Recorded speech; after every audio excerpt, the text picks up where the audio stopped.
Ethiopia is on the verge of another war.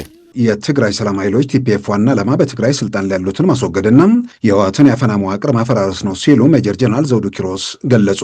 ከትግራይ ሰላም ኃይሎች መሪዎች አንዱ የሆኑት ጀነራል ዘውዱ ኪሮስ በዩናይትድ ኪንግደም በሚሰራጨው ቴሌቪዥን ጣቢያ ቻናል 4 ላይ በተላለፈው መልእክታቸው ይኸው የህወሓት ቡድን ለሌላ ዙር ጦርነት እያቀደ መሆኑን በመግለጽ የትግራይ የሰላም ኃይሎች ይህን እንደማይቀበሉትም ግልጽ አድርገዋል።